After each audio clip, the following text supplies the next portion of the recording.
I mix what I like, what I like. I mix what I like is exactly where you want and need to be. I mix what I like, organic, vegan, soul food from your immediate diet. Get healthy. Get healthy.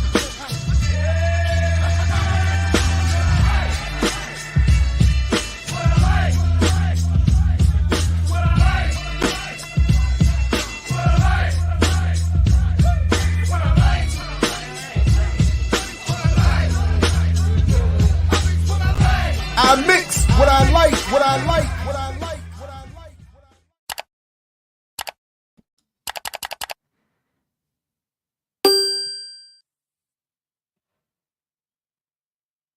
I like. All right. What's up, world? Welcome back again to I Mix What I Like right here on BPM. Again, I'm Jared Ball. Very happy to be your host.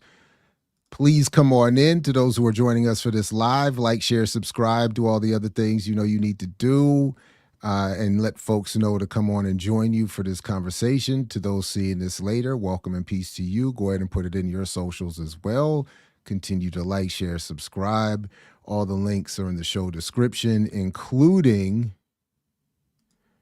a link to the article in question for this upcoming conversation, and information for the May 19th event at No in Baltimore, where you can catch me and the Earn Your Liberation crew live, celebrating Malcolm X's birthday, among others. And so we invite you to come out to that. The link in the show description will get you all the information you need for that as well. All right, but joining me and us for this conversation around Stop Asian Hate and nonprofit industrial complexes, counterinsurgency, Zionism, and more is, of course, a friend of the platform, comrade, Professor Dylan Rodriguez, who, among other things, is a professor at the University of California, Riverside, author of many, many, many important works, including the one in discussion today. And we welcome him back to the platform. Peace, Dylan. Good to see you again. Can you hear me?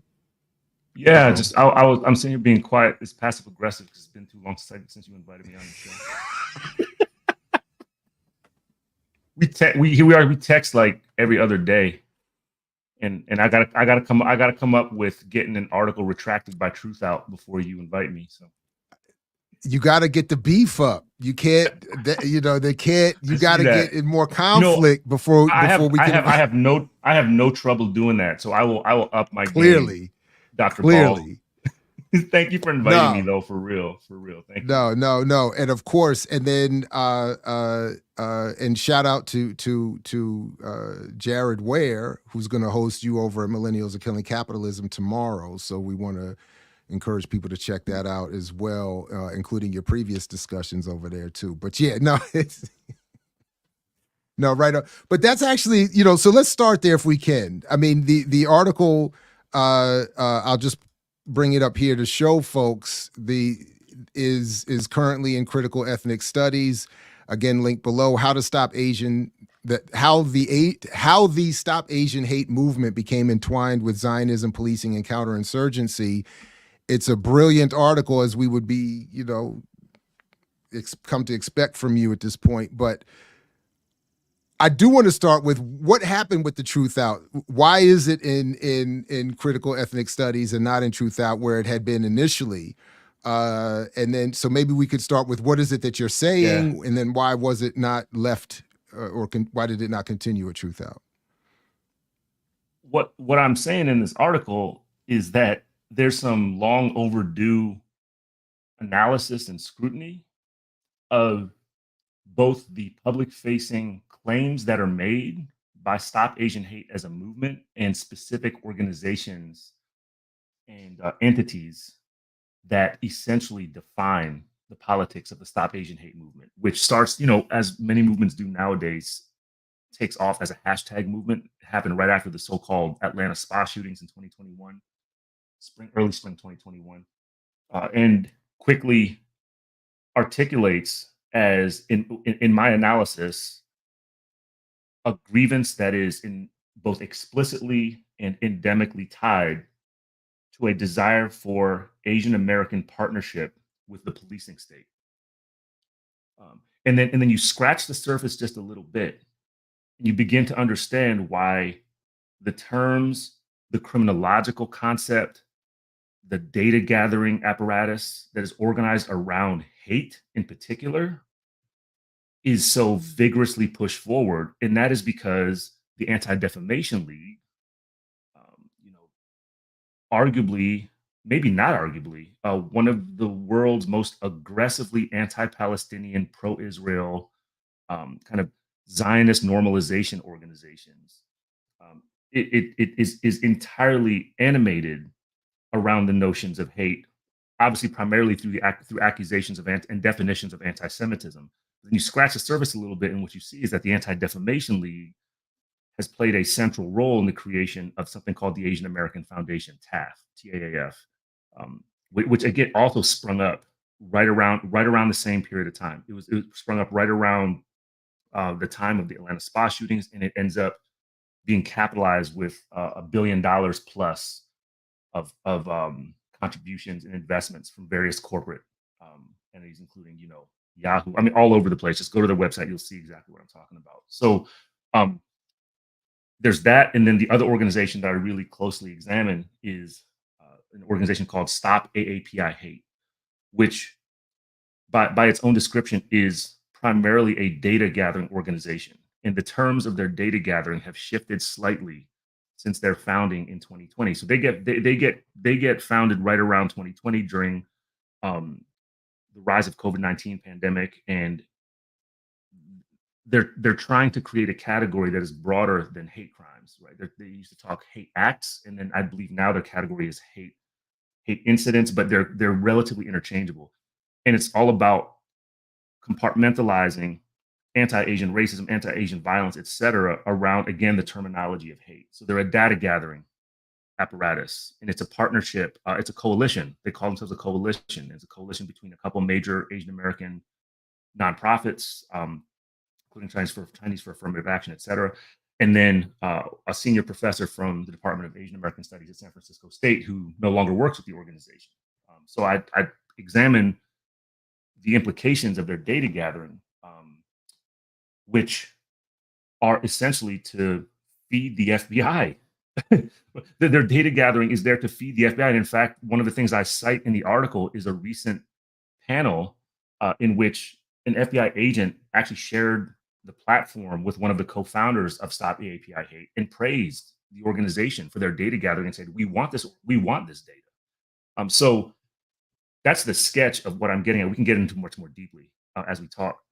But I'll say that I will say, first of all, y'all should ask Truthout, although Truthout has an explanation for the retraction on their website that I would dispute. Right, I would dispute in my main mode of disputing it would be to just point at the published article. Shout out to Critical Ethnic Studies for taking the article and publishing it immediately. They saw every reason to publish it, no reason not to. And by the way, the published article actually addresses some of the objections that the organization Stop AAPI Hate sent to Truthout, which then became, I think, the catalyst for them retracting the article. So I pretty much go point by point through each of the objections that organization articulated to Truthout, which Truthout then sent to me, and which I then responded to in, I thought, a pretty rigorous way with additional citations and receipts. Nonetheless, Truthout chose to retract. It's interesting because their initial email to me cited an implicit threat of, or a potential threat of, a libel lawsuit, which of course that goes with the territory of being a journalistic outlet, of course. And then they said that, well, we don't think the article can prove its main thesis, which is, I think it had to do with this ongoing linkage between Asian American Foundation and Stop AAPI Hate, which was actually never the thesis of the article. Right, that was never the thesis. I am looking at those two organizations, but I never made the argument that the two organizations are like inherently and forever tied to each other at all. Although I did think that Stop AAPI Hate's statement that they severed ties with the Asian American Foundation, I think in 2022, and therefore should not be mentioned in the same breath, or there should be no implication that they have a relationship with them. I find that somewhat dishonest. And this is why, because if you look at the history of those two organizations, Stop AAPI Hate probably wouldn't exist, or it wouldn't exist in the way that it exists if it didn't get $1 million from the Asian American Foundation. Right. So it's kind of like, you know, mom, dad, thanks for paying for I know your daughter's about to graduate, right? Thanks for covering my tuition, my loans. I'm never speaking to you again. We have no relationship anymore. It's literally like that. It's literally like that. So I found that a little bit misleading, if not dishonest. But you know, I'll tell you, I was really deeply disappointed by Truthout's response. Not back in the, but they published the article. I worked with their editors for over a month. I think it was at least 4 weeks to go through the article. They, you know, we had some back and forth as is typical. I substantiated the claims. You know, at one point I had a confidential source that was cited. They even asked me who that was, that kind of thing. And then they published the article with it. I think it was within 2 days, maybe 2.5 days, that they said, "Oh, we're going to temporarily pull it down because Stop AAPI Hate sent them these objections." So I thought that was disappointing, and I could read the cards at that point. I was like, "Oh, they want none of the smoke. They want none of the smoke." And I think this is speculation. I don't have proof of this, but this is speculation because they did mention it in their emails to me. Their concern was one particular paragraph that I've since in the new version, like very explicitly clarified. One particular paragraph in which there's a quotation from an article about Jonathan Greenblatt. Jonathan Greenblatt is the executive director of Anti-Defamation League, and he's a fucking pig, right? He's horrible. Like, I mean, he's like the most reactionary. And just to be clear, you didn't call him that in the article. I'm calling him that here. Just so people don't think that's why Truthout had a right. No, I wish I had. No, I might as well have. Like, then it would have been worth it. It's like, cool, retracted because I called Jonathan Greenblatt a pig, and you're like, cool, I get it. You know, it's a poem. I'm just reciting like an off the cuff poem right now that Jonathan Greenblatt's a fucking pig.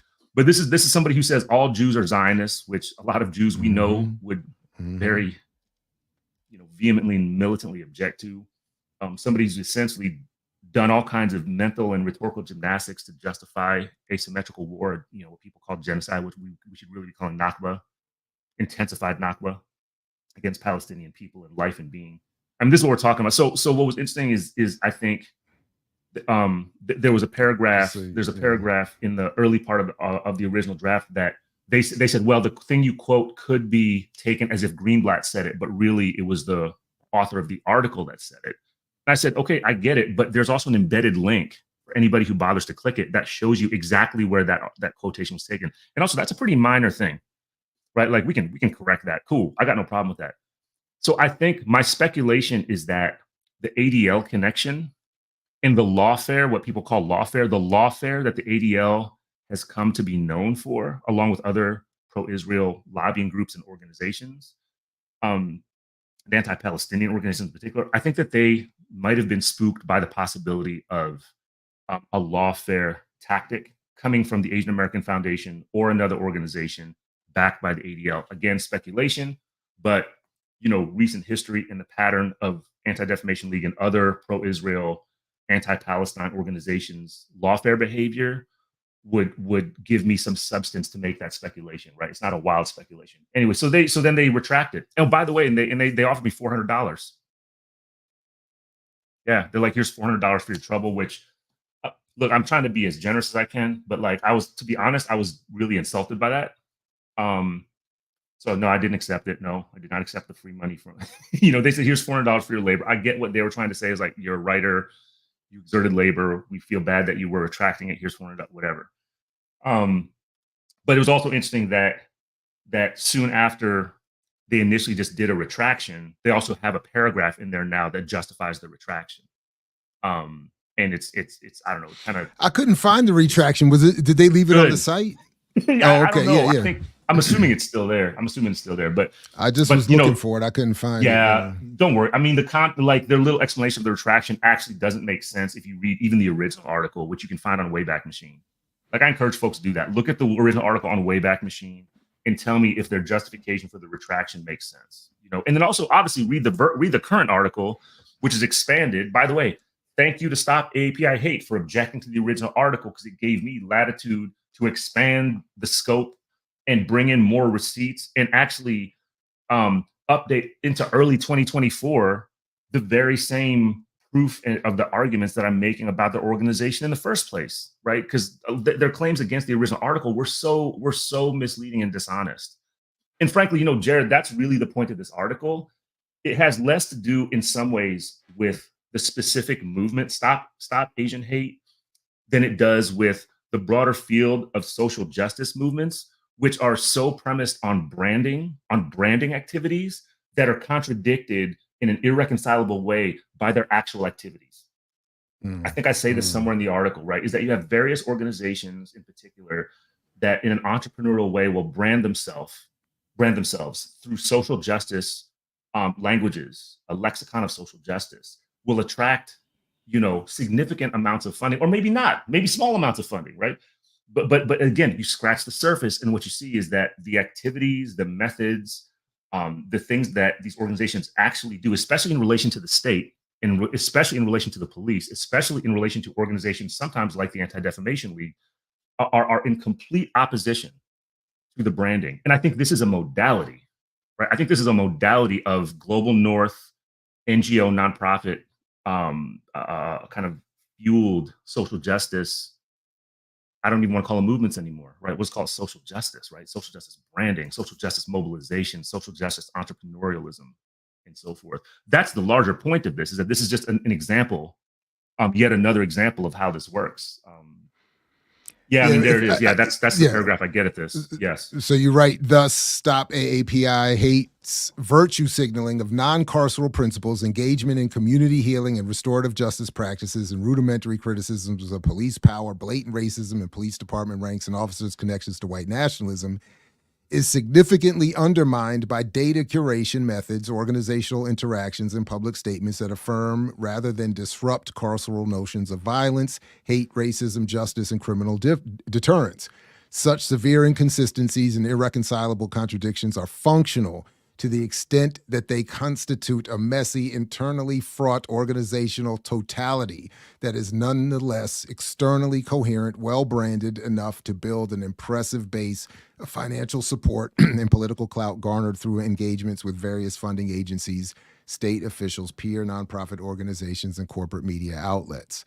So yeah, a lot of strong writing, a lot of content. As you say, there's a lot of links and receipts, as you point out in this piece. But yeah, that I think is to what you were just saying. And by the way, this is ongoing. Yeah. I mean, there's another interesting thing that happened. By the way, my mic's okay. Somebody in the chat was saying I need to adjust. Yeah, there was some in and out. There was a little bit of. I'm sorry, but it seems to have. Okay, now I don't know. It seemed to have. Yeah, it seems better. Yeah, okay, good. I think you're good. Yeah. Okay, good. I mean, so this other interesting thing happened when the article was published by Critical Ethnic Studies in its expanded form, which is that Asian American Foundation has a page called, I think it's called Our Partners. And they list all the logos of the different organizations that they've funded, as well as some of their sources of funding. So I'm actually looking, you can probably find it in a second, but I mean, here, their foundation ties, the Asian American Foundation's ties to other foundations. I mean, it's major foundations. It's the Luce Foundation, the Mellon Foundation, MacArthur, Ford, Chan Zuckerberg, California Endowment. You could go on and on and on, right? And the corporate ties are especially fascinating in terms of looking at how vast and deep the corporate ties. And we're talking about, the corporations that fuel imperial anti-Black global capitalism, FedEx, Google, the NBA. The NBA is listed here. Nike's listed here. NFL is listed here. Wow. Pepsi, wow. Coca-Cola. So Uber. So they have these massive corporate backing. But there's also a page in which they label community partners, right? And these are the different organizations that they have funded. Again, this is a good way to kind of track how vast their influence is. And this is how these organizations work. This is why foundations like this exist, is that they are there to in a very direct way fund and shape the contours of social justice movements and social justice public facing languages and whatnot.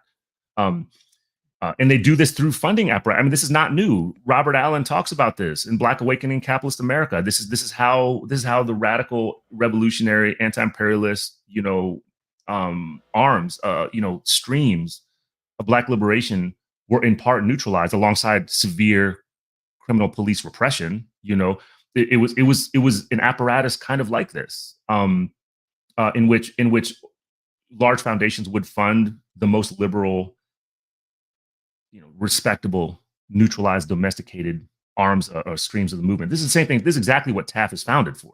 Right? This is exactly why they exist. But here's the thing I was gonna point out that was kind of interesting is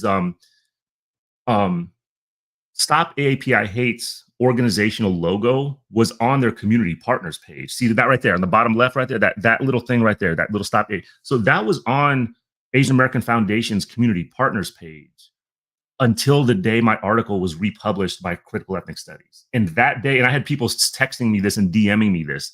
They said, yo, I hope you took a screenshot of that because they just took down the logo. I think it was the same day or the day after. I think it was within 24 hours.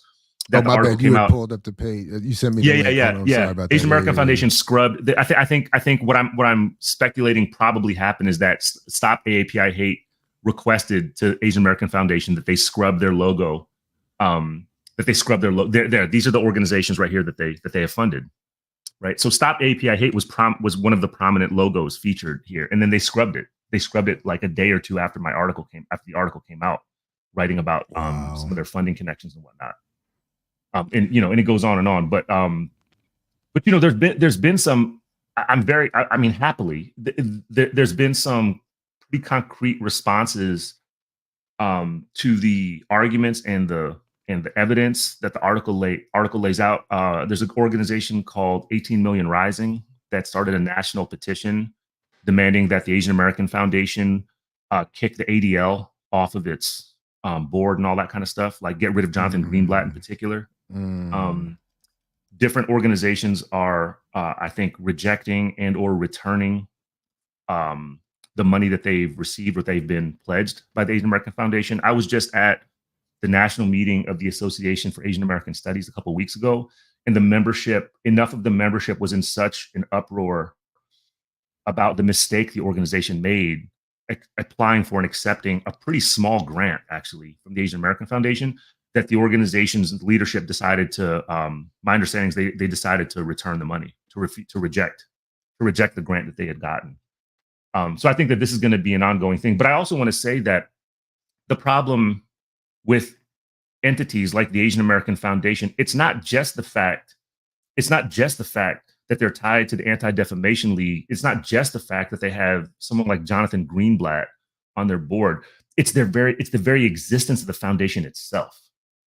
All right. So like on the one hand, telling the foundation to get rid of the ADL and Greenblatt is like it's like telling Lumpia you want to get rid of the oil. Right. It's like one would not exist without the other. All right. So it's a good demand just because it exposes that, I think.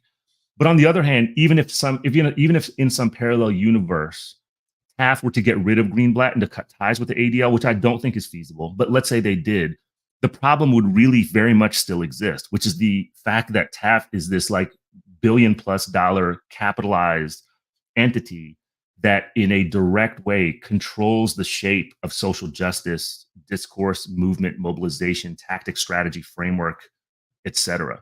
And by implication, the power they exert, it's not, I want to make folks understand this. Their power is not only in the ways that they fund specific organizations and campaigns, it's the way that the consequences of that are to underfund, defund, marginalize, and basically push to the cusp of obsolescence and elimination other kinds of grassroots organizations that are not capitalized, that hold a politics and adhere consistently to a politics and model that is just not compatible with the foundation. So I'm thinking of a whole set of organizations. Shout out to AAPI Women Lead in the Bay Area. Shout out to Asian Solidarity Collective in San Diego. I mean, there's a bunch that I think are on the margins of these funding streams precisely because they hold much more consistently, if not 100% consistently, to a feminist line, a sex worker, pro-sex worker, pro-solidarity line, an abolitionist line, a Black solidarity line, an anti-imperialist line, all the rest of this stuff, So this is what TAF is also doing. And again, this is closely resembling what the Anti-Defamation League has done historically as well, right? So it's not just about who you fund, it's about who you push to the margins of, closing shop because you've put them outside the funding structure. And so it's the apparatus itself that's the problem. It's the foundation itself that's the problem. In addition to the ties with the Zionist Anti-Defamation League and this fucker Greenblatt. So let me just so your article does, I think, a great job of making the point you just described, that it takes us beyond just the immediacy of this one nonprofit. You talk about the structure, you even give us a nice reminder of the history of the ADL and its hostility towards colonized communities and oppressed national struggles. But there's one part I want you to come back to, if you would, because and correct me if I'm wrong, but when I was thinking about what your article is doing, it's sort of taking us through the whole structural process. So you have this oppressive reality. People want to start rebelling against that repressive reality. And then here comes this apparatus to encourage it all towards hashtaggery and nonprofit tiering. And then that structure can, in its own language, because one of the things that caught me in your article was the reference to their narrative rebranding, their narrative. They call it narrative change. They have their entire section of their. Yeah, exactly. Yes. They describe that as a main part of what they do. Narrative change. Exactly. So as I'm interpreting it, I'm sure they would say it differently. They take that narrative of liberation and rebrand it for the nonprofit world, and then turn it into something that can be turned and used by the very apparatus that's creating the initial conditions in the first place. Specifically, with what I would want you to talk a little bit more about is how this entity that claims to be against the carceral state and all that is actually working for and being encouraged by the FBI and the state itself. I think you mentioned it in passing already, but if we could come back, I was really wanting to come back to that point in particular, that whatever, and even to what you're saying, that yes, they may have had issues with obviously they do with what you wrote in the initial article, but the very relationships that they happily, proudly recognize are confessing that you're accurate and you're right in what you're saying. And this was, I thought, one of the examples that your article gets to. That is, you're saying you're not down with how prisons and the carceral state works and this, that, and the third, and that, and this, and you seem to be down with the people in the streets and whatever. But here's the FBI saying, thank you for all the data you're collecting and how you're using it, and we're going to make great. and here's our. Yeah. So yeah, could you talk a little bit? Yeah. And did you want me to pull that link up? Yeah, just so people can see it that have the ability to look at the screen. Got you. Just so that, because I feel like I got to cite everything so people know I'm not making shit up. Right. I have like some slight. I don't like the. Let me just read this if I can real quick. They say here, social change requires narrative change, or a cultural shift in how everyday people and decision makers see and perceive the world. Narratives have the power to shape how people view and perceive us, and in turn impact how policies are made and implemented, how resources are allocated, and how everyday people advocate for themselves and others, which is of course true. In and of itself, the statement is factual. It's just word salad. It's word salad. You haven't said anything. All you told me is that whatever, the earth spins and whatever. That's all. That's nothing. But what's interesting is keep going down though. Keep going down and you'll get it. You'll get it.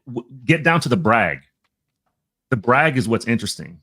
Where they talk about keep going. The media, like where they start talking about how they expect to actually do the narrative change, and you realize that their method, the way they understand doing narrative change. And by the way, I'm going to answer your question in a second about what narrative change is according to an organization like this. But if you get at the way that they think about doing narrative change, it's entirely through administrative and state elites. Mm-hmm. That's how it's. And of course, when you look, if you glance, if you're a casual student of the history of liberation, revolutionary black liberation movements, that's not how narrative change in a meaningful liberationist and radical and revolutionary and anti-colonial sense ever works, right? If anything, that is the apparatus you are fighting. You're fighting to delegitimate the role of these administrative and state elites in having a narrative to begin with, right? So to say that you are going to work narrative change through administrative and state elites is literally to echo the counterinsurgency manual of the joint forces of the United States military. Right? You are actually participating in an expansion and relegitimation of the narratives of the state and the shadow state and all the apparatuses that are tied to the state under anti-Black global racial capitalism. It's a fucking mess. I know. Yeah. So yes, I was corrected earlier, by the way, in the chat as usual, that of course you were also on recently with Tandi Sizwe, Chimaranga talking about this. And I'm sure when you are on with Millennials tomorrow, you all will get more into that counterinsurgency manual relationship, which is I think a strong. I love our ecosystem. Let me just say that. Shout out to Tandi. Yeah, shout out to Jared Ware. Shout out to Jared Ball. Like, the ecosystem is real, and I love it. It's dope. It keeps me alive. Absolutely. Y'all keep me alive, man. But because I do remember in that counterinsurgency manual, they talk similarly about this narrative that, co-opting symbols and narratives and all of that. And to me, to me, you're saying it's a word salad. I'm saying it's a confession from their politics. Mm-hmm. They're confessing that we're going to use the narrative. We're going to create the narrative that works for us. And as you've said, and then you detail beautifully in the article, filtered through this elite. Yeah, go ahead. Yeah. You want to see the self-snitching. Scroll down a little bit to where it says speaking engagements. I believe it's that same page you're on. Keep going down to where it says read speaking engagements out. This is what we're talking about right here. So it says, I did see this earlier. That's right. We speak to and with a diverse set of people, including elected officials and policymakers, students and educators, as well as business, entertainment, and nonprofit leaders. We use our platform to educate our audiences about the diverse histories, cultures, and achievements of Asian Americans and Pacific Islanders and move them towards solutions, attitudes, and actions that help our communities thrive. To date, our coalition has participated in hundreds of speaking engagements across the country, providing testimony before members of Congress and the U.S. Commission on Civil Rights, and presenting to world leaders at the United Nations and the World Bank. So if you are wondering, having heard me read that, why you are unfamiliar with them, that might be why. If you in the audience are wondering why you are less familiar with this organization and its efforts, maybe they want nothing to do with this crowd. Okay, stop API. They say they do. So don't get it twisted. They say they do. If you had one of their folks on here who is pushing the organization forward and is gonna kind of try to platform the organization, they would challenge me on that, and they would say, "No, we're all about Black solidarity. We're all about independent left media. We're all about that." And the thing is, I think they actually mean it. This is the thing that messes with me, Jared. So like to back up, I want to get at an answer to the question you raised about this whole narrative change thing to begin with. So on the one hand, I called it word salad, which is another way of saying it's bullshit, but it's substantive bullshit. Okay, I don't mean that in a dismissive way. What I'm saying is that in this social justice apparatus, the bullshit actually does work. And in this case, it's especially, I think, obnoxious to me in a political way, and also maybe in a personal biographical way, because as a Filipino, I get like categorized under this AAPI thing all the time, which I don't think I know anybody who actually calls themselves Asian American, by the way, right? Like, unless it's for a professional reason. Folks identify by their ethnic background, or they just don't, right? Like, some people just don't. But I've always been Filipino anyway. So that's, I think, a subtle point, but an important one, right? That there's something going on with organizations like this, that they're trying to consolidate the category of Asian American, or whatever AAPI is, in which Pacific Islanders are always over there somewhere, to serve as a coherent, public-facing, kind of identity category that can in some ways be monetized and mobilized. That's always the purpose and struggle. So when I'm talking about the bullshit, I'm saying it actually matters. And in this case, the bullshit is about Stop AAPI Hate in particular. They're constantly making reference to how their work promotes and presents what they call non-carceral solutions. All right. So when I say it's bullshit, what I'm saying, this is worse than conventional liberalism. Right? Conventional liberalism would just say, okay, let's do hate crime reform, which, by the way, they've also supported that, right? They oppose certain forms of hate crime reform, and in other cases, their leadership has been literally in front of Congress testifying in support of it. So there's some contradictions within the organization around hate crimes as well. But I'm saying it's worse than conventional liberalism because organizations like this, they steal abolitionist and frankly Black radical language around anti-carceral, non-carceral abolitionist, lexicons, and then operationalize things that are entirely carceral. Their data collection project is entirely carceral. You see this in the article where I cite that particular panel in which one of the co-founders of the organization is literally sitting next to this agent, an FBI special agent, and the FBI special agent is like showing PowerPoint slides that explicitly praise Stop AAPI hate for collecting so-called hate act data. So it's wild. I mean, the dishonesty is wild, and the thing is, it would be a totally different matter for me, anyways, if an organization was somewhat more humble in acknowledging its contradictions and saying, okay, we got to figure this out. Like maybe we made a political error.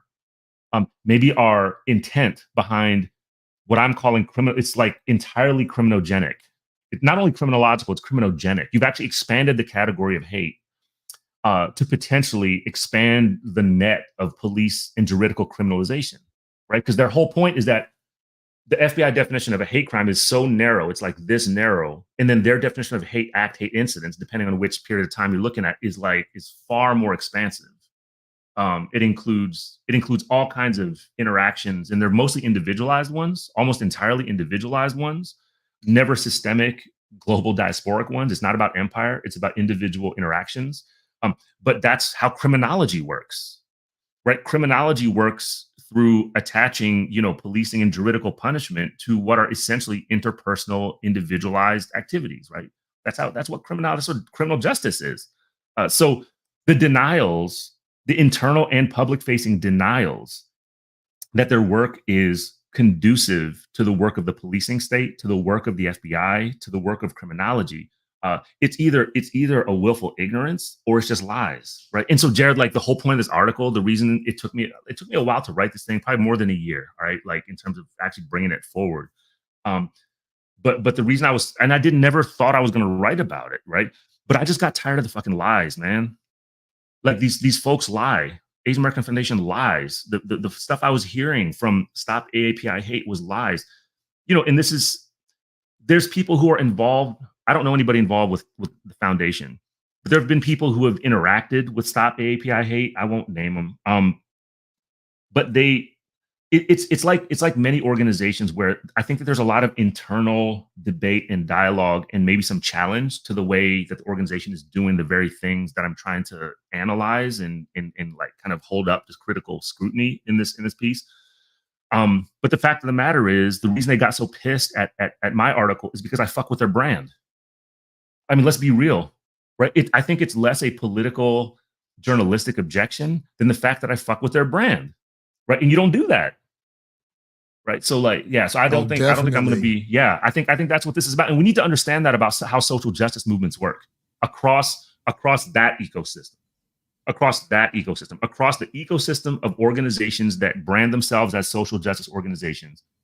It lets us know that if one of the purposes is to challenge the embedded corporate foundation-funded liberalism that sometimes masquerades under the lexicons of Black radicalism, abolitionism, etc., then one way to do that is to get at what is underneath the brand and the hypocrisy and the lies.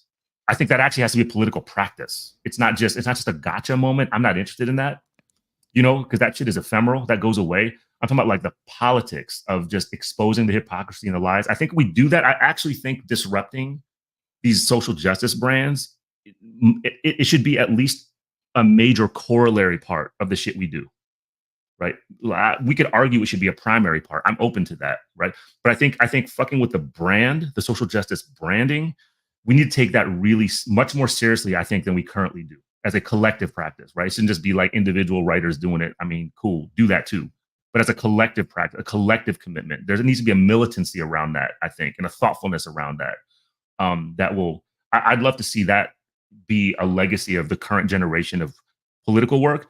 Would be to definitively undermine destabilize, ideally destroy the social justice branding apparatus that's become dominant, globally dominant, but especially dominant in the United States context, North American context.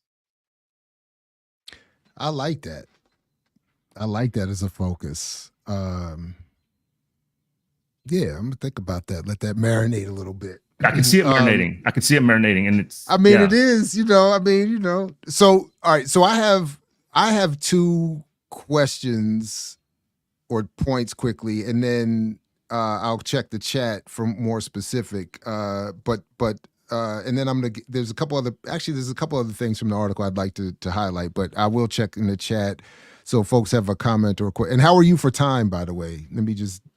Do we have any particular time constraint to be okay? You got me. All right, cool.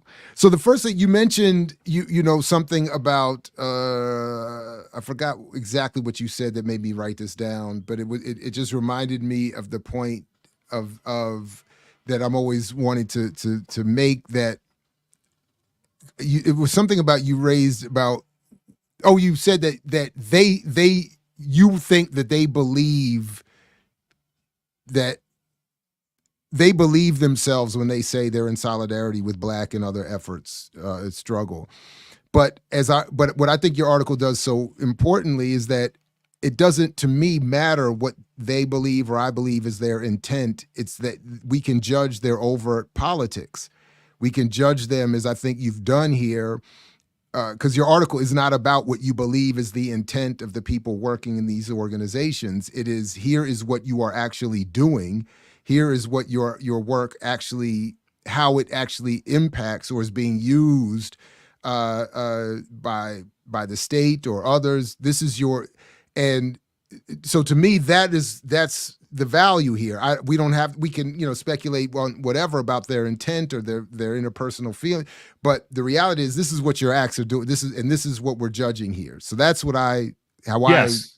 Okay. Yes. Right. No, like it's worth reiterating over and over again that while the article focuses on a particular movement, Stop Asian Hate, on two particular prominent organizations, the Asian American Foundation and Stop AAPI Hate, the point is a bigger one, which is to say that we're in a social justice environment in which organizations and movements are constantly making assertions and engaged in basically what we're calling here in our conversation branding exercises that are directly undermined by the things they actually do.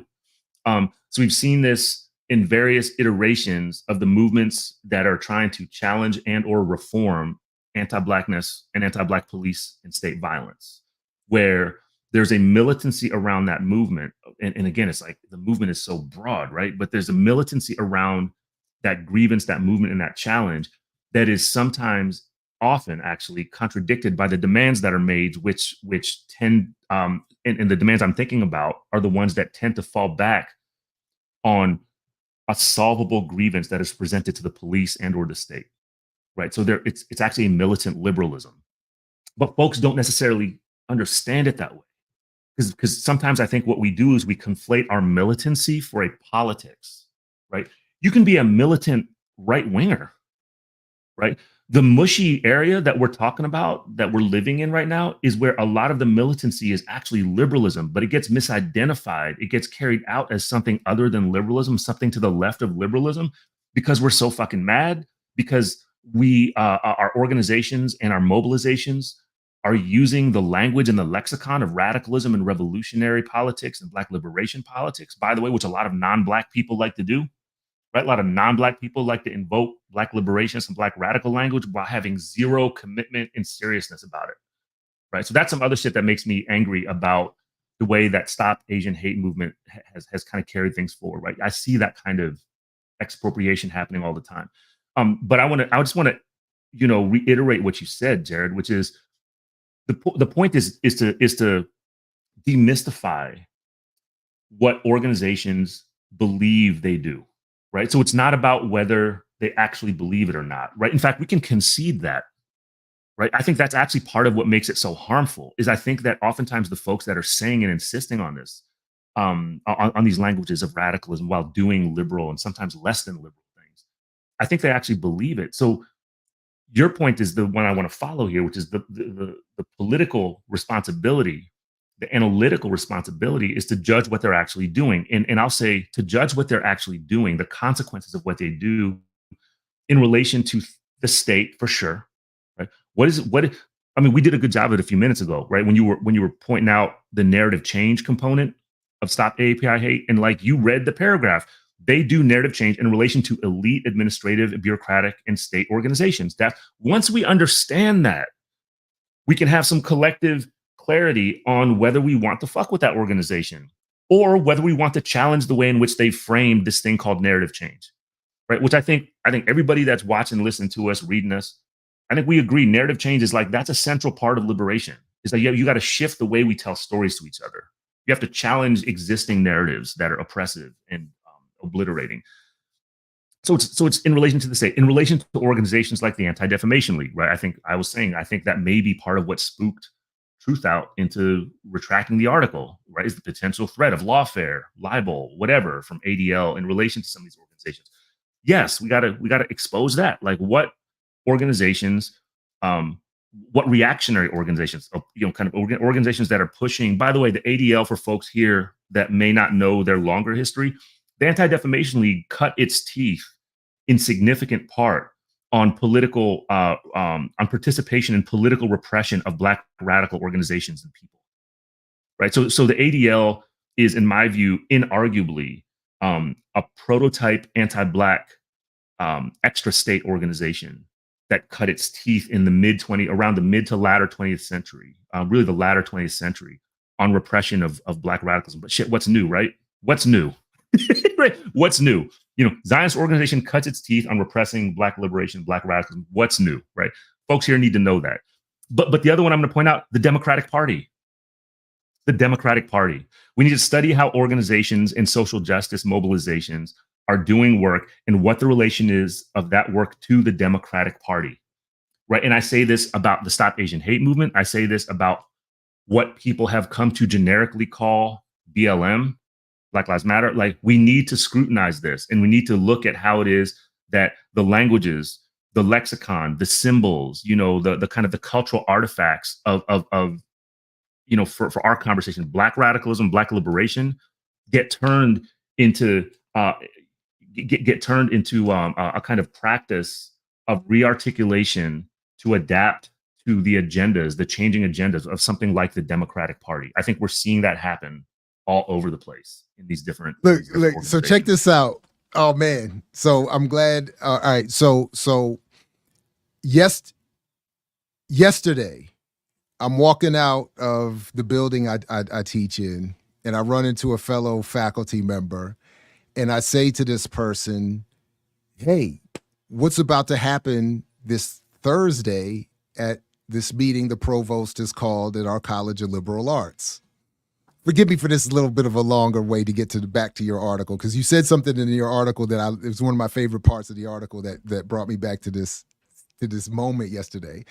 And the provost, our new provost, is I guess it's not related to this, but funnily enough, is our first Chinese American provost at our HBCU, and big in the STEM world, big time engineer, and from what I've seen, an impressive engineering career actually, from what I understand about that field, but whatever. But he's calling this meeting because, and I'm asking my colleague, what do you think of the meeting that's being called? And we were in agreement. It's largely going to be to talk about reorganization of the institution, with a drawing down and a collapsing of liberal arts fields. And my colleague said, in fact, they said the provost wants to combine political science and economics. And then he saw me started to smile, and I think we both started getting on the same page with the joke, because he turns around, he says, but I know he doesn't mean we're going to do political economy. because that would mean you have to fire everybody in political science and economics and rehire all of these Marxists to be in political economy, which is, I know, not their intent. They're really just trying to collapse and draw down the amount of faculty. So when I came back in preparation for today and saw this part of your article, I say all that to say, I just wanted to use that as an excuse to talk about this next question I wanted to ask you, to elaborate on this point that you make somewhat in passing, but are actually explaining here. So you said in this section, when you start to talk about the relationship between the Asian American Foundation and the Anti-Defamation League, you say here, perhaps the most significant 21st century development in the political economy of Asian American organizations has been the lightning quick emergence of the Asian American Foundation, founded in May of 2021. TAF garnered over $1 billion in its first year, including influxes from Ford, MacArthur, and Mellon Foundations, Bank of America, Etsy, Coca-Cola, Citi Foundation, Merck, and Zoom. All of the names we would associate with liberation struggles, by the way. So I know it was like a. But so really, I know you said talked about some of this already, but I did want it's not just the political economy of Asian American organizations, it's the political economy of, well, everything, but of nonprofits, and really the social justice. Social justice.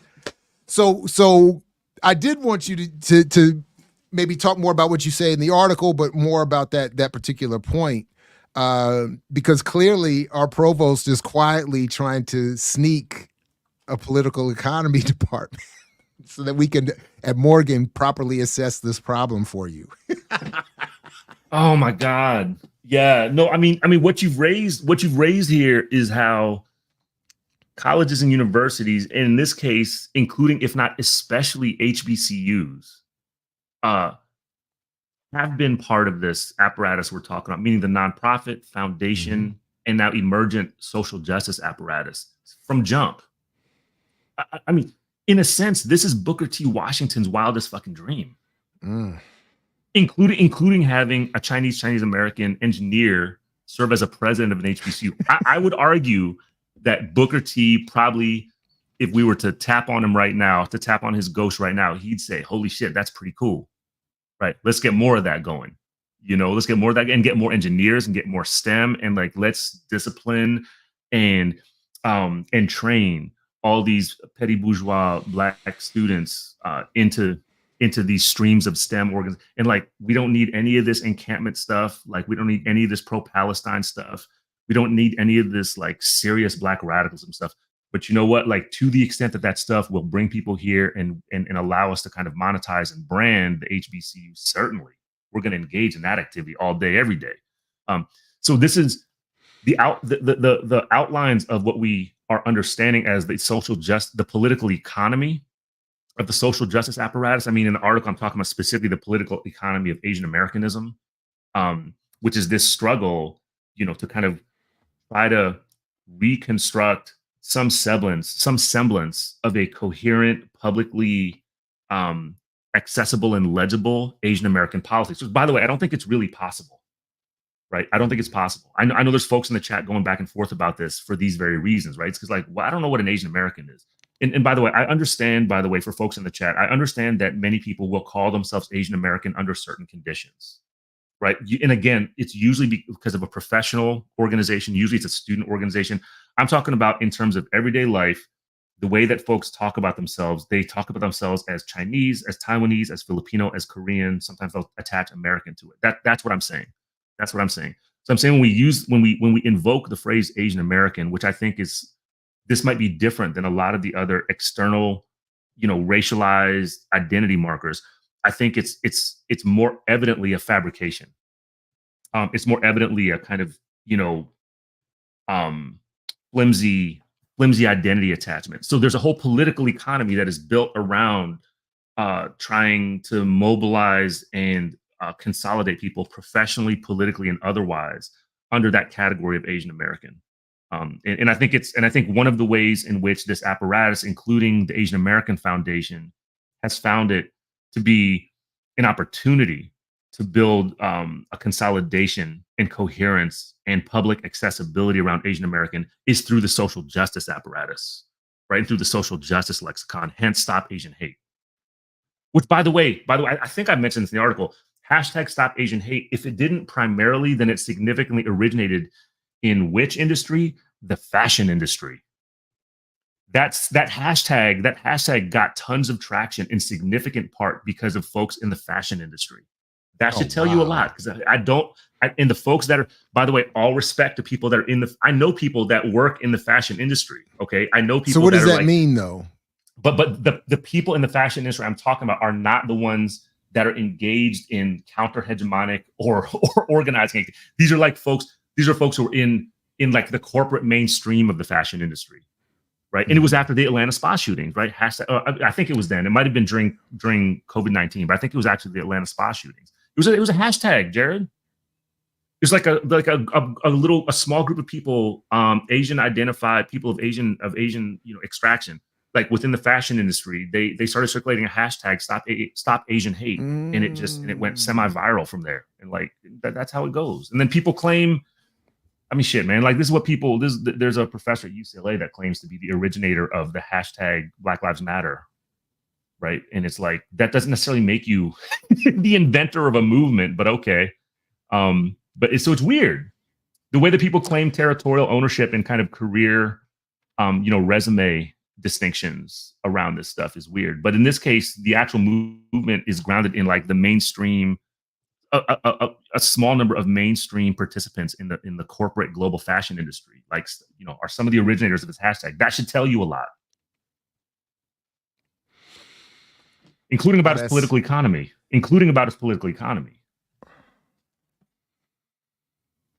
So, well. Let's finish that though. So what should that a lot be? Just in case I'm missing it or anyone is missing it, that we are getting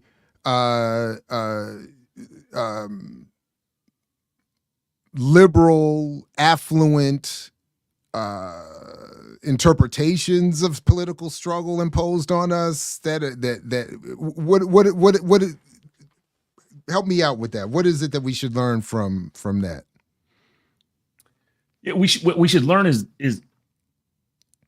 I don't want to get too prescriptive about it. I think that it depends on what we're trying to learn from. Okay, it depends on the specific thing we're examining.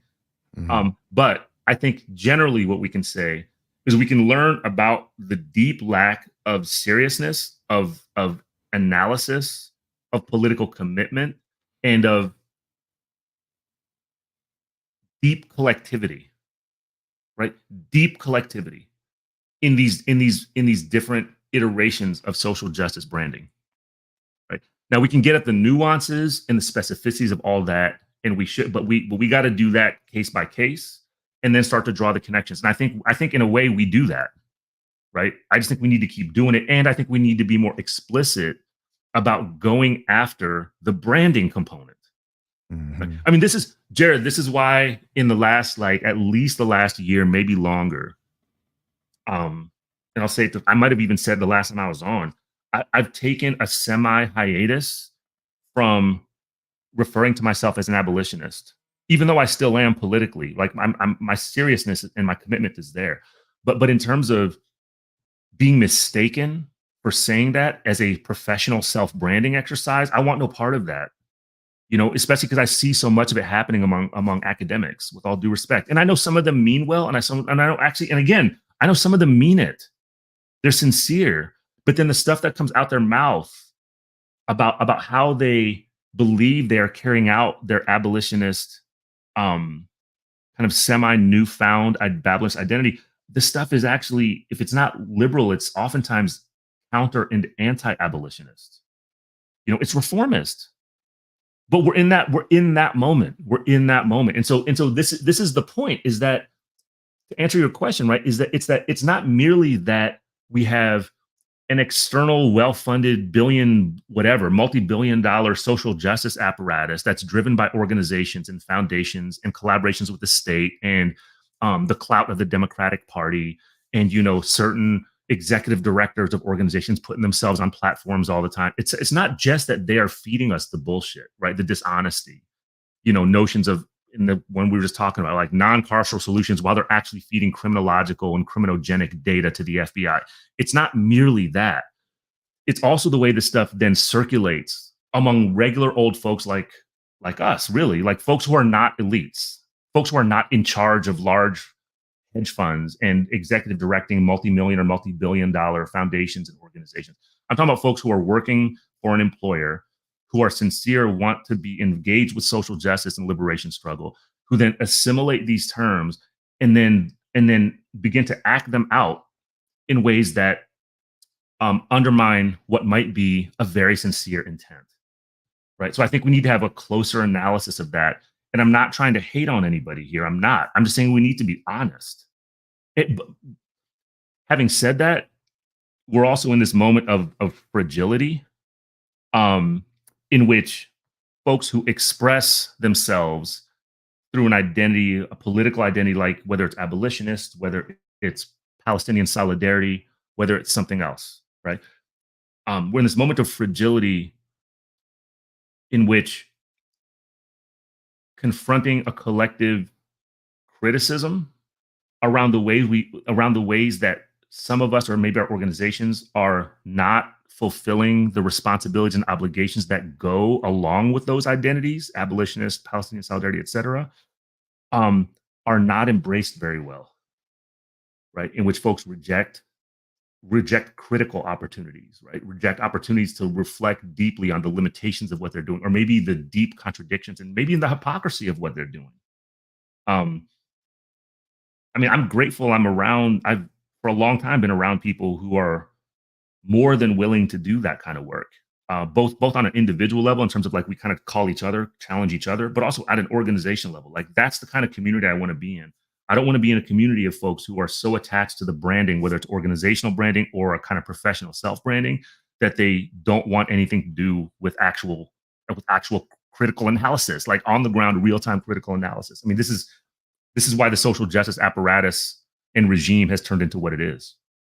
It's in some ways it's a caricature of itself, like layers of caricature. You know what I mean? Like real life has become a satire in more ways than one. It's not just the Trump administration, y'all. Like it's also the social justice world we're in is like, it's satirical, but it's actually happening. YouTube academia, all puns intended, looks like they have a problem with you. But I think that stands to reason. So the only last question that I wanted to raise is sort of a broad. So the way I wrote it here was intending to be humorous, but I'm saying, because seriously, in the end, what's happening? In the end, so like. So we started with this critique of Stop Asian Hate and this nonprofit in the political economy of Asian American social justice, et cetera, and so forth. But like with many things, at the base of whatever we're criticizing is often at least a thread of truth. So in other words, what because we haven't actually talked about what is the condition of Asian America, of the Asian American community or communities. Because again, for most of us, many of us, we only encounter the model minority mythology. They have all the businesses in Black communities.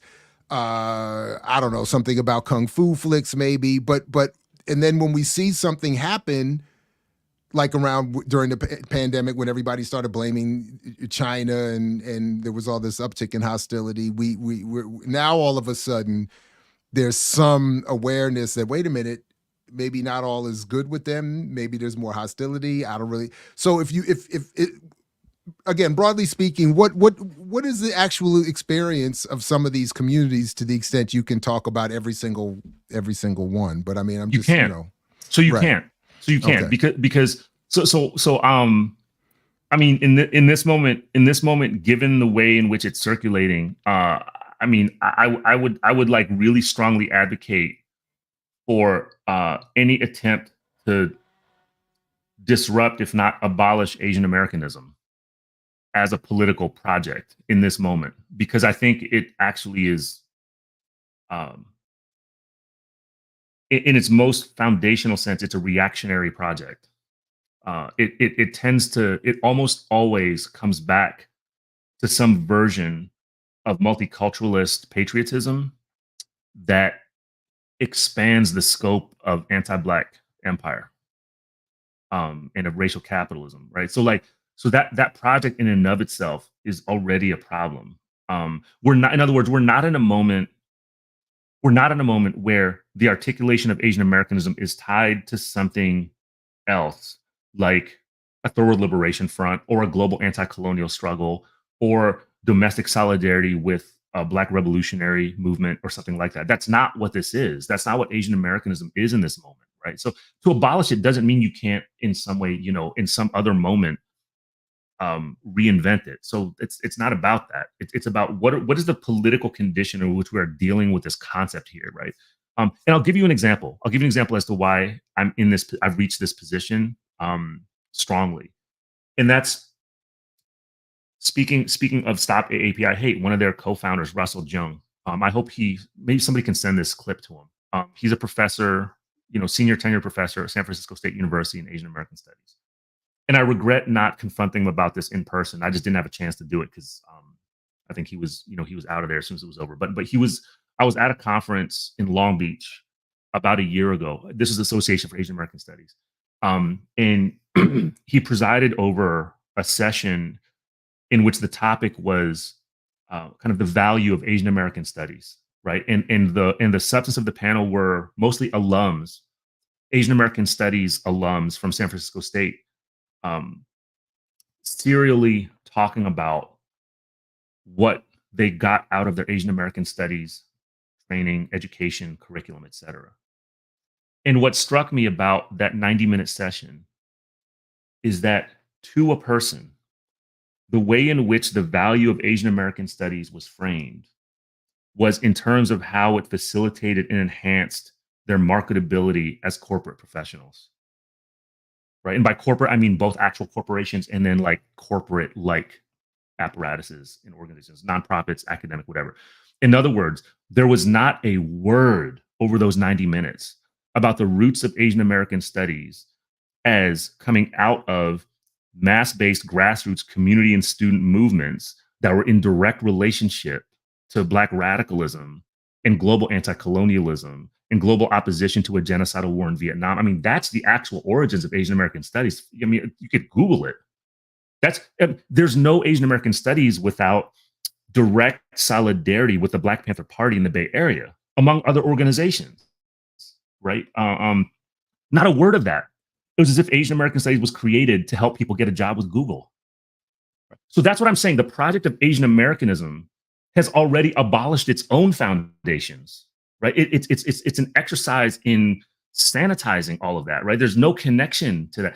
So in terms of the larger scope of your question, right, if part of it is to disrupt, I'm saying abolish the project of Asian Americanism, then what else is there? Well, what else is there is a diasporic there's a diasporic politics. There's a number. I've mentioned a couple organizations here already.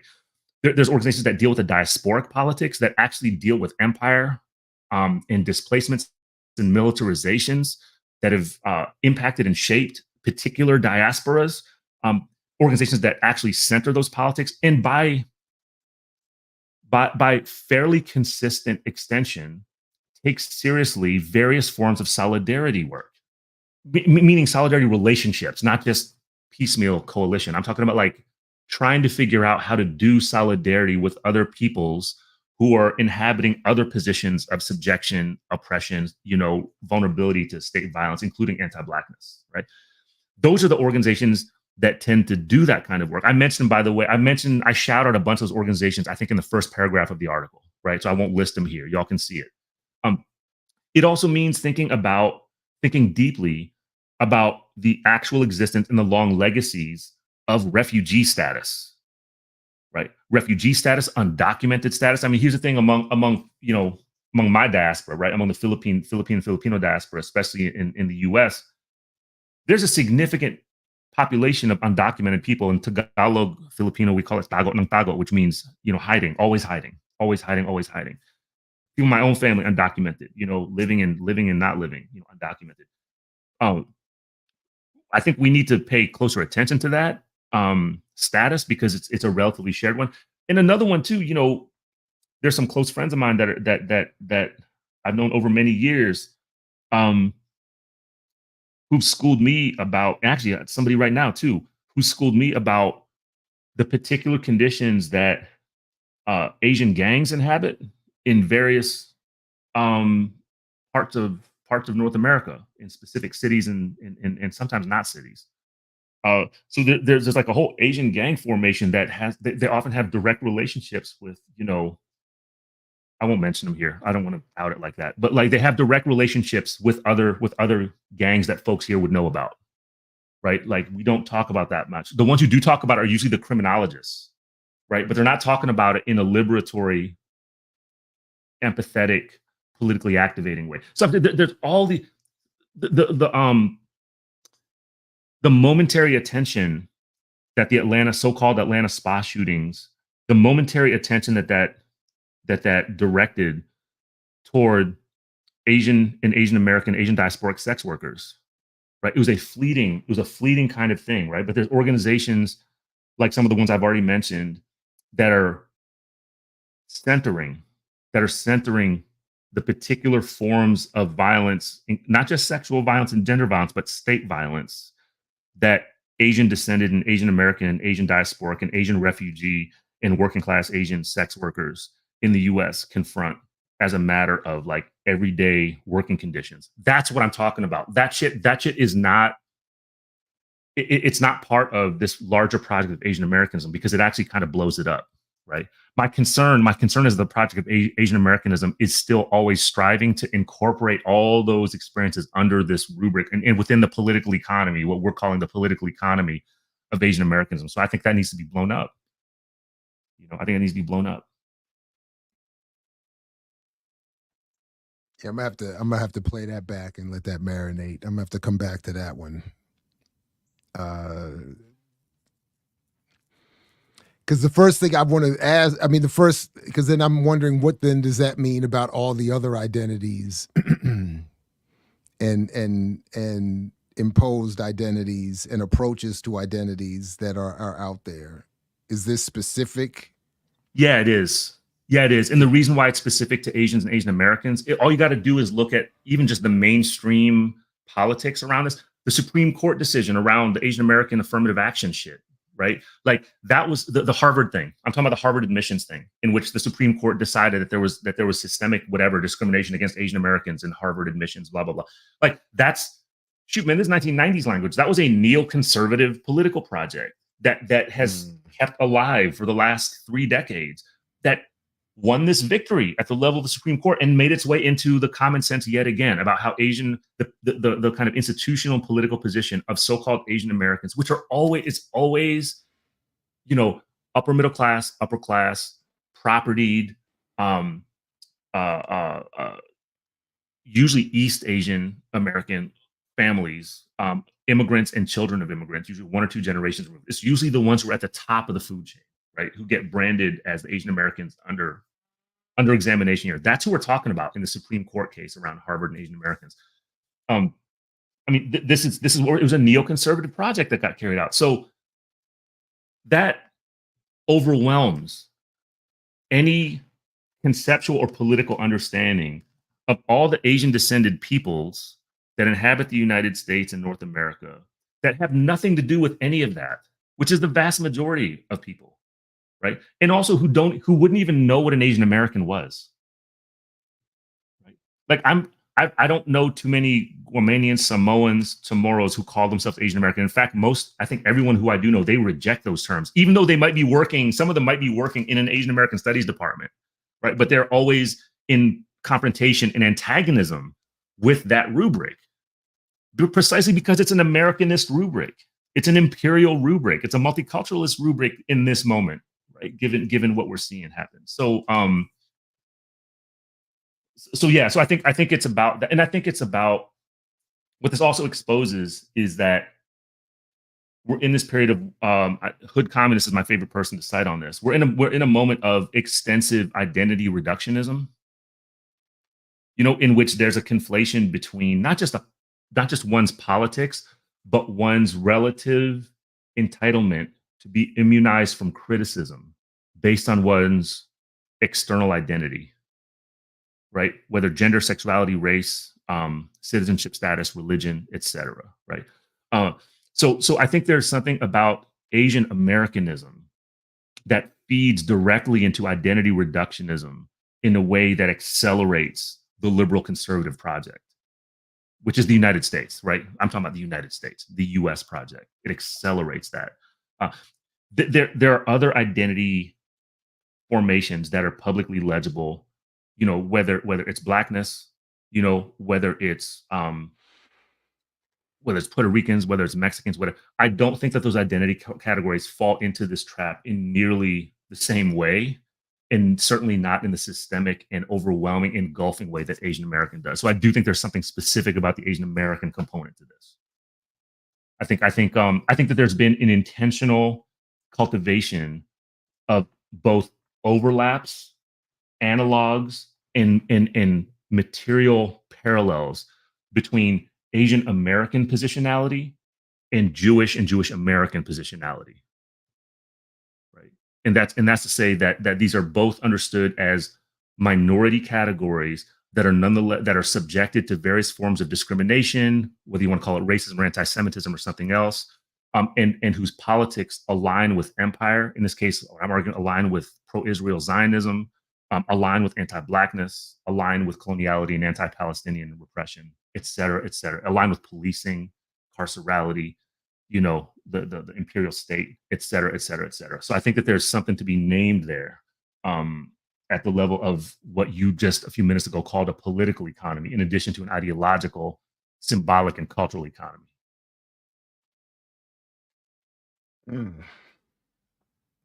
Yeah, no, right on. I'm gonna have to. I gotta keep thinking about. I gotta continue to try to catch up. But it all sounds very dope. But I won't pretend to have fully grasped it all yet. So I'll keep working on that. I'll keep working on that. We can sit in this together. Yeah, nah, man. I mean, sometimes I'm just slow. Don't worry about it. I'll catch up. I'll get there. It is it. No. It is it. I'll get there though. Just keep going. But you know what though? Slow's all right. Slow's all right. Yeah, let it marinate. Shouldn't even be like that. Yeah, slow's all right. Slow's good. Yeah, I'm still sitting in. I'm talking in real time, Jared. I'm thinking with you in real time. So like, I actually need to do the same. I need to stay here with it and let it sit because I'm trying to figure out what to do every day with this. I just came from an encampment struggle right here at the university I work at, in which the encampment voluntarily disbanded, and we're going through a moment right now of trying to assess the consequences of an agreement that was constructed, which I think a lot of folks, I think a growing community of folks are questioning as a capitulation that may not have won anything that was materially advancing the terms of struggle.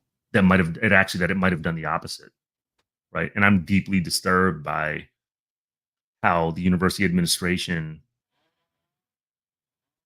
is actually winning credibility based on the way in which it dealt with these negotiations with this encampment, right? It's serving as a kind of juxtaposition to say what the UCLA, I'm a UC Riverside. It's a juxtaposition to what the UCLA administration is doing, to what the UC San Diego administration is about to do, certainly what Columbia administration is doing, even what nearby Claremont, Pomona Pitch, all them, like that administration is doing. That this was a non, it's like being depicted as a so-called peaceful, non-antagonistic civil agreement that never required police activity. It never required anything. And not only that, but the encampment disbanded the day before the recruitment day, right? There was a recruitment day on the weekend that was coming forward. And I think that was the purpose, was to get the encampment out of there before they call it Highlander Day, because Highlander is the weird mascot of this university. that I work at. So yeah, so they wanted to disband it before Highlander Day and all these. It was for a transfer student recruitment day, and this university, you know, they really emphasized trying to bring transfer students here for a bunch of monetary reasons. But they wanted the encampment out of there, and so it was. And then these weird photo ops with administrators and negotiators, and one former administrator wearing a keffiyeh like during some of the. It's just like it's weird.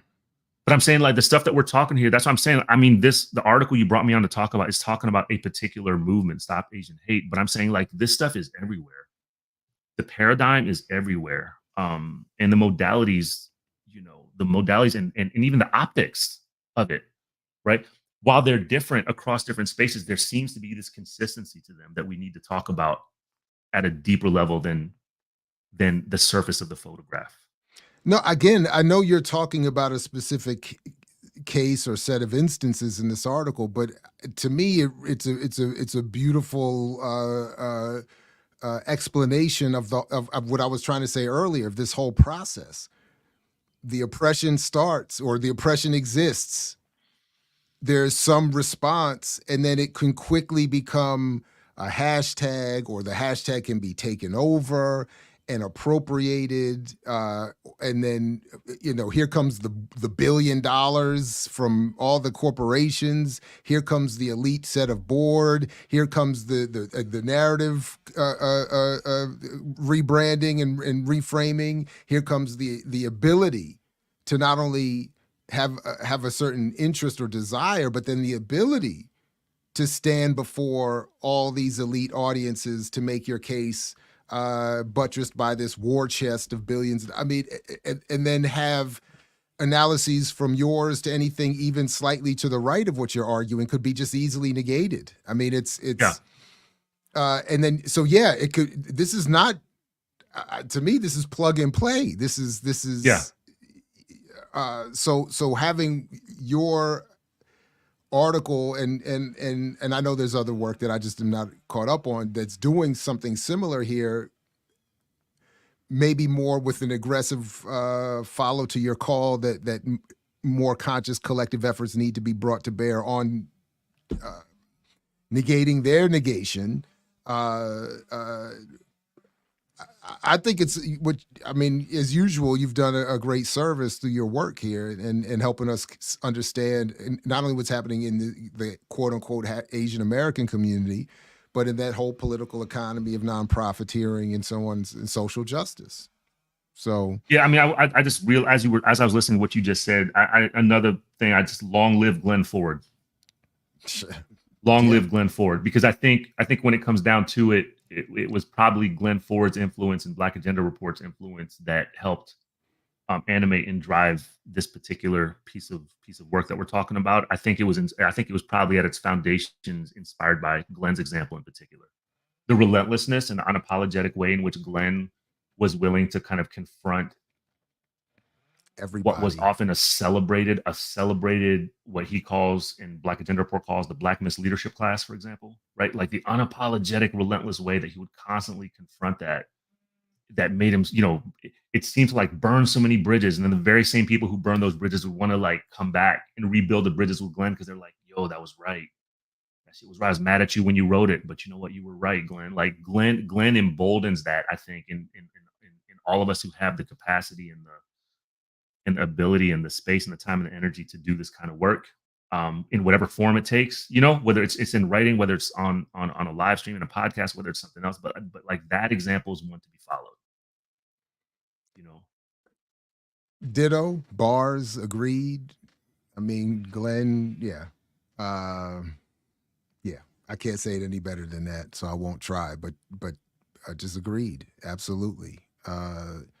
So real quick, does anybody in the chat have any comments, questions, anything in particular? I don't, I mean, I don't. But so I just want to give a chance for folks to if they had anything that we didn't get to, you want to hear Dylan elaborate on or respond to, please post it to the top of the chat. But yeah, definitely rest in power to Glenn, no question, and Bruce Dixon too.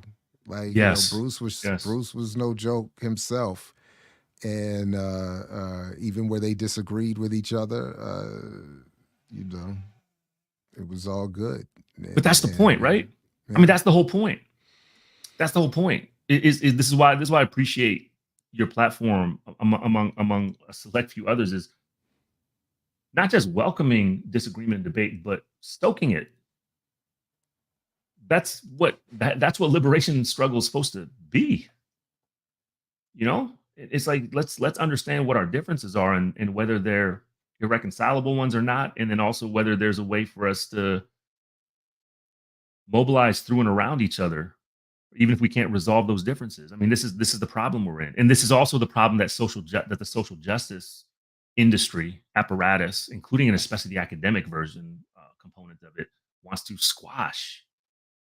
Right? Like to squash this. I mean, it's sad. It's sad that even an outlet like Truthout in its own way participated in that. Like, I'm disappointed. By the way, I'm still going to read Truthout. Like, I support all y'all that write for them. I probably won't ever write for them again. I'm sure that they would be happy for me to never write for them again.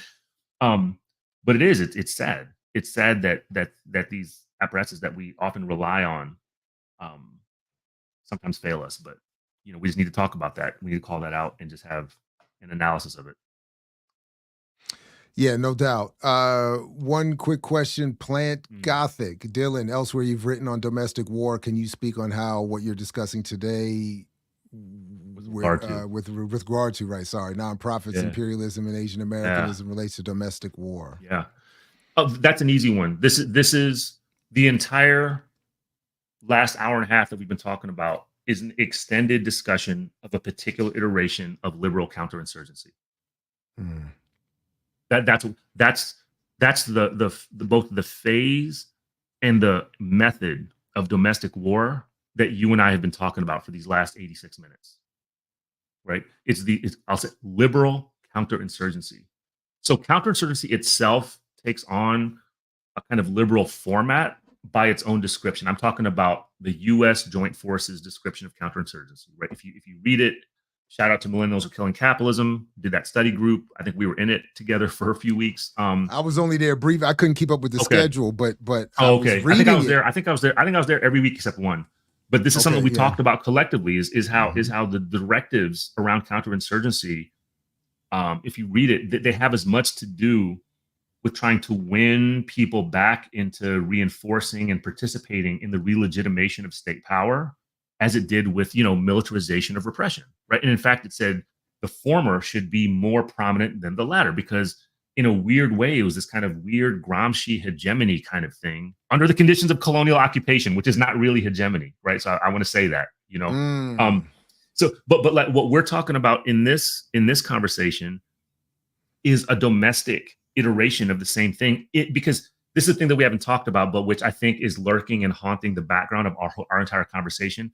The rise of the Stop Asian Hate movement is happening simultaneously with the proliferation of mobilizations against anti-Black state violence, anti-Black policing, and anti-Blackness generally, right? And when I say proliferation, I mean it both in the sense that there was mobilizations against anti-Black violence and state violence that were liberal, that were seeking participation in the apparatus of the state and even the Democratic Party in particular, and then that were going other directions, including anarchist directions, self-determination directions, militant I'm going to call it self-defense directions.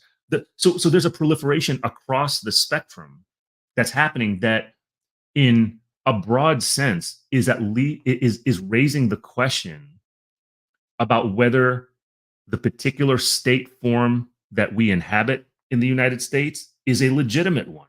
For many people, it was raising that question. For many people, it was answering that question in the negative. Like, this is a state apparatus, a form of state power that is not legitimate. We have no reason to tolerate it, and we need to radically oppose it. I'm saying, like, there was a growing block of people that were falling into that. So this is a period. So Stop Asian Hate comes along in a period in which the legitimacy of state power and the kind of normalization of anti-Blackness and anti-Black state violence in particular is under question. It's under scrutiny, right? So then you have Stop Asian Hate come along as an so-called anti-racist movement which immediately cultivates direct alliance with the policing state, right? It immediately articulates a framework and a grievance that calls on the state for increased mobilization to privilege whatever Asian Americans are, to protect them from these forms of violence, like the mass shooting in Atlanta. And for that matter, anti-Asian and anti-Chinese COVID-19 pandemic rhetorics and interactions and so forth and so on. So yeah, Stop Asian Hate comes forward as an anti-racist rejoinder to the streams of Black liberation movement and Black resistance, militant resistance to anti-Black state violence that are right in the middle of raising questions and challenging and maybe even displacing state legitimacy. Right? This is counterinsurgency. This is how liberal counterinsurgency works. Like, you actually have now, you have an anti-race movement that's monetized, that takes the form of various organizations that are all about restoring the legitimacy of state power. Right? And actually, by calling on it, by demanding it, a piece of it, and so forth. And this is proved over and over again. That's why I've never written an article with so many embedded links in my life. I hope I never have to do it again. But the reason I had to do it was It's a lot, to demonstrate. I had to demonstrate my point, right? Especially after the original article got retracted. I was like, y'all, you can't challenge me on this. Like, I take that shit kind of personally, right? But y'all gonna see, like, this is not. There's so much evidence that lays out how these particular organizations and this movement in general, it's wedded to a call for alliance with the state.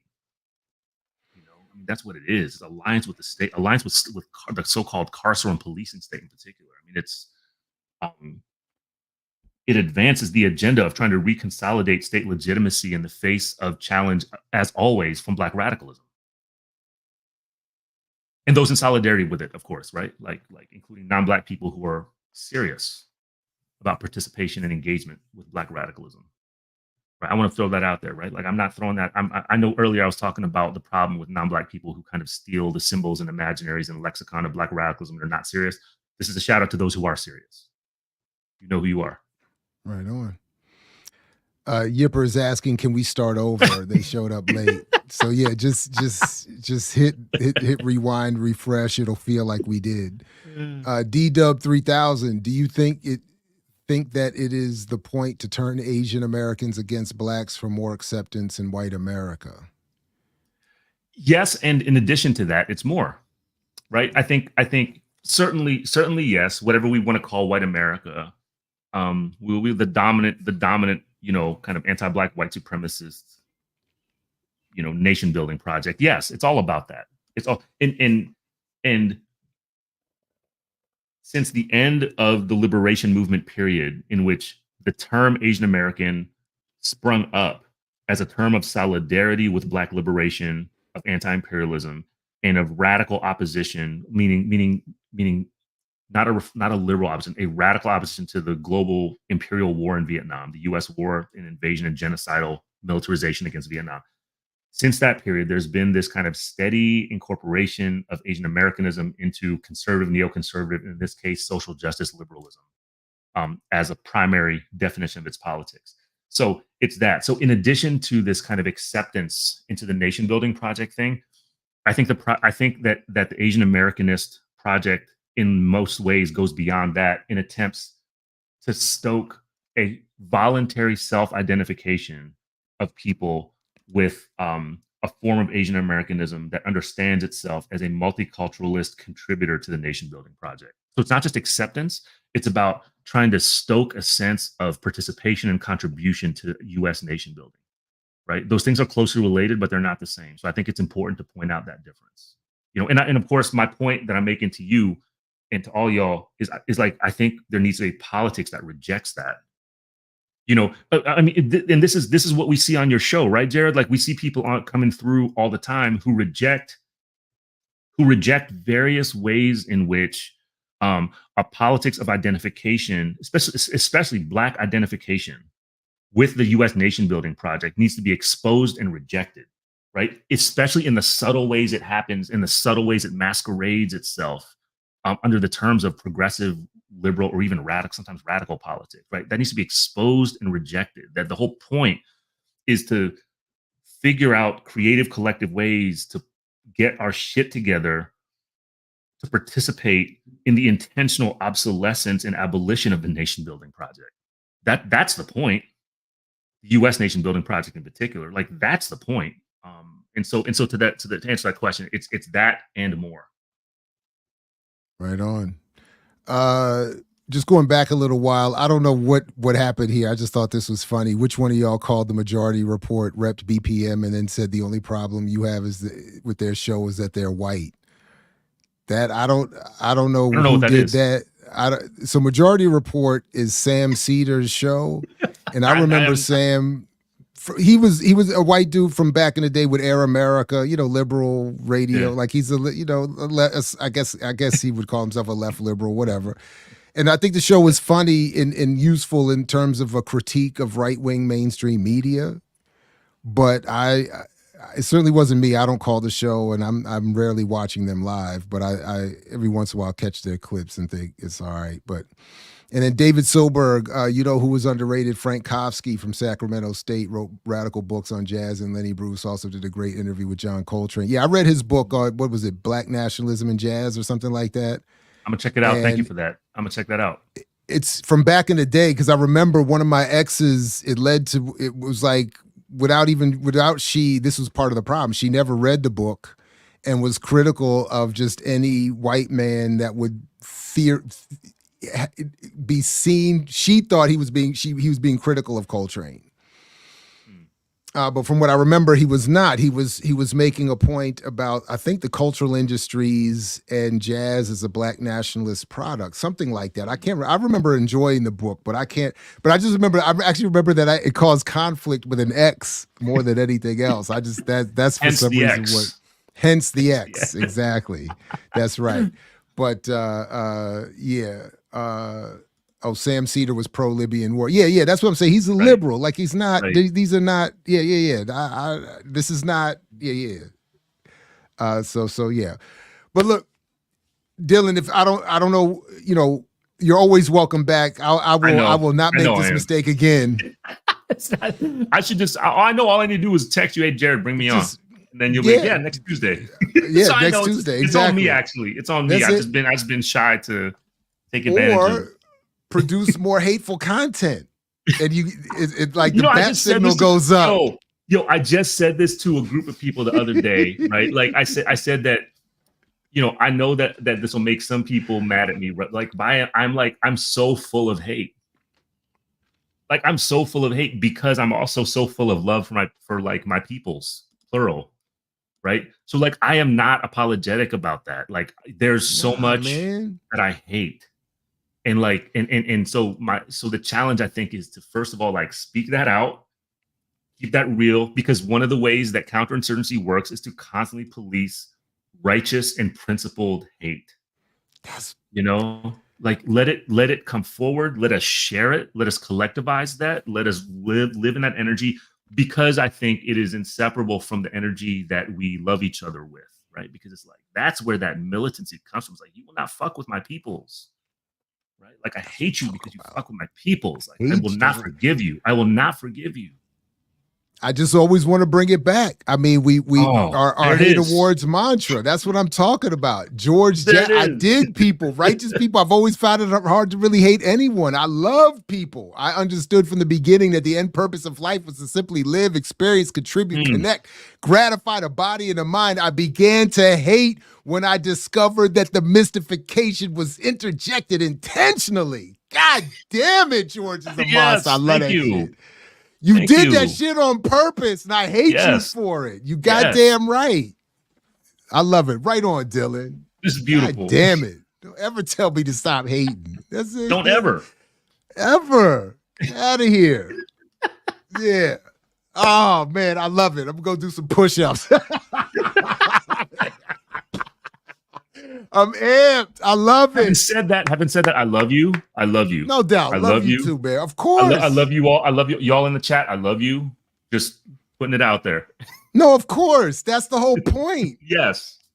I Yes, only just hate don't these get it twisted. motherfuckers for getting Thank involved you. with the love. That's Thank what it you. is. You messing Thank it up. you. But by the way, I don't mean to say not everybody needs to be like this. I'm just saying I'm like this, right? Some folks don't like. So some of y'all are so much more gracious and generous and just like more overwhelmingly like loving and full of great. Like that's just not me. That's just not me. So I just ask you to I ask you to help me find ways to be in community with you, given that I'm like this. You know, I don't think that shit's gonna change anymore. I just got to find ways to like operationalize it and put it to use in a way that is enforcing and protective of the peoples that I love. I learned that phrase in psychology, cemented personality trait. That's me, and I want it. I want it. Like I'm not letting it go. So it's not changing. So, but I appreciate, Dylan, everything, the work, the comradeship, the love, the hate, the analysis. Thank you very much, my man. It's always a pleasure, and we'll be back in touch again soon, before too long. Peace, because I know you're willing to fight for it, as Fred Hampton used to say. Thanks again, Dylan, man. All right. Take care. All right, then. All right, everybody. Big shout out to Dylan Rodriguez. Big shout out to all of you who are here live, to those who will see this and hear this later.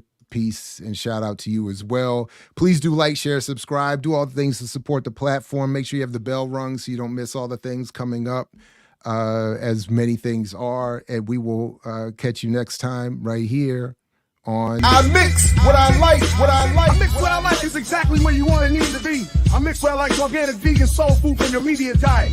Get healthy. Get healthy.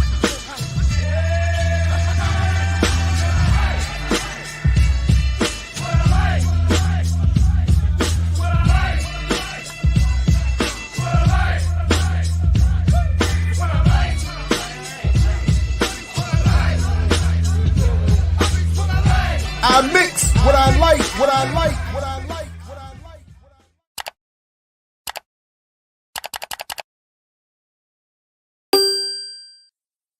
And what do you sacrifice? Calm, kindness, kinship, love.